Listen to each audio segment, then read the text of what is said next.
எளிமையான வடிவம் கொண்டவர் விநாயகர். இவரை விலக்கிவிட்டு எந்த காரியமும் செய்ய முடியாது என்பதை உள்ளது சிறப்பம்சம்.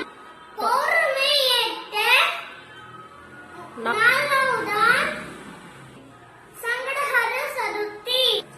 மாலையும் இரவும் சேரும் நேரத்தில் வழிபாடு செய்யப்படுகிறது.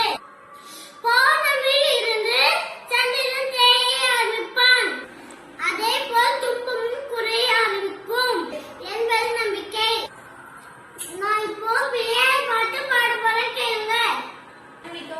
பாலும் தெளித்தேனும் பாகும் பருப்பும் இவைநாளும் கணித்து உனக்கு நான் தருவேன் கோலம் தூங்க கனிமுகத்தே தூமணியே நீ எனக்கு சங்கத்தமிழ் மூன்றும் தா.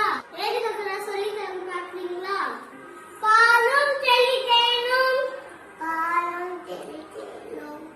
சத்தமா